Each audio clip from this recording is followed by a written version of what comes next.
afraid to pinch your bum. They're not afraid to kind of touch you. They use that closeness to get too close. Like, it gets very, very uncomfortable. All around you, you're thinking this is a holy city. This surely should be one of the safest spaces in the world. There's much, much darker stories.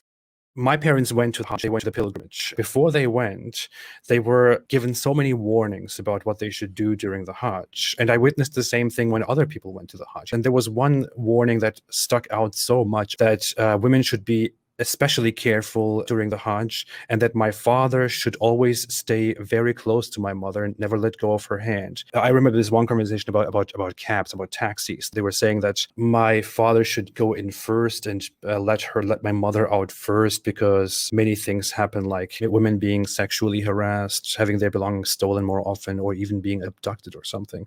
Is that something that you know of? Yeah, to be honest, it's something I know a bit too much of, which makes you really question like a lot of things. Because I've said this so many times.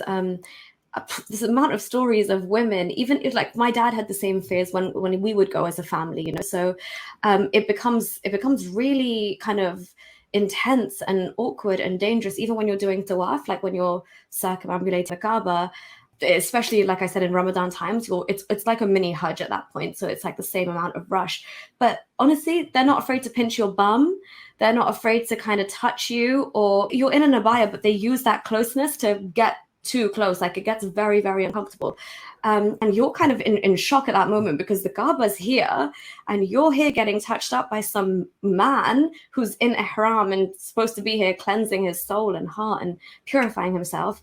And you also don't feel like it's the right time to even tell the man or the person you're with, your mahram, because it's such a horrible thing to experience. But it happens all the time. Sexual harassment like that. Also theft, you know, people who leave their shoes outside the mosque, they go missing. And again, all around you, you're thinking this is a holy city. This surely should be one of the safest spaces in the world. But no, it's got all of the same little ugly things happening that happen out in the rest of Saudi Arabia as well. I know so many stories where women have come back from Umrah and Hajj and just had these horrible stories, and they haven't even told their husbands or whoever they were with.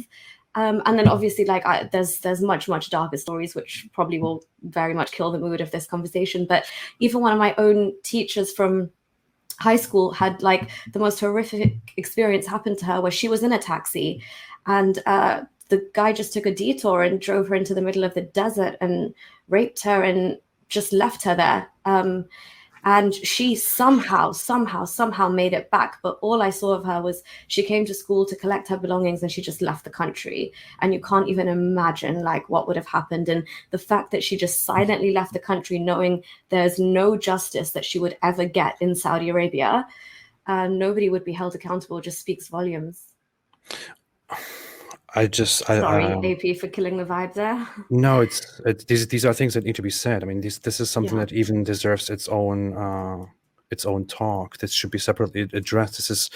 I mean, I was a Muslim when I heard stories, when I heard little mentions of these things or little warnings of that kind, and I didn't even get it back then. And it's like, I feel like until after I left Islam, I didn't even perceive what, you know, it's just shocking back then when you are a Muslim, when you are religious and you value these things, you value, the Arabian lands, and you value the Kaaba and Mecca and Medina and all that. This is Islamically described as a safe place, you know, where you go for refuge.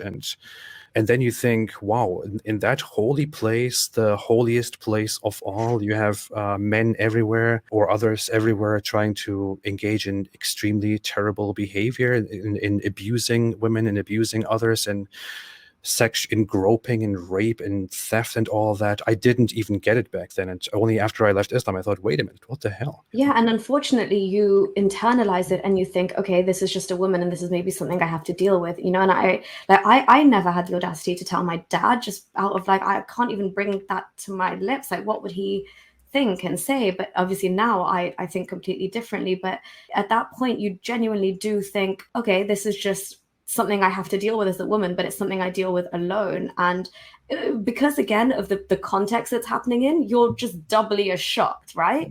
You're like, I'm here as well on a pilgrimage. I'm here to get close to God, and this is like the antithesis of what I should be talking about here. And it just, as a woman, you really internalize these things. I think there are, like, you're actually probably people who have lived in Saudi Arabia, and the way we were taught, because if you go to an international school, up to a certain level, Islam isn't compulsory. Because of that, you have to, like, obviously my parents were adamant that we would all learn the Quran. We actually had a teacher come to the house. But again, the horror stories of what these men do when they come and teach kids at home is like, there's so many stories. Obviously, we'll get back to the point of this discussion, but yeah, all of these things definitely need to be discussed, and people, they need to come out in the open now.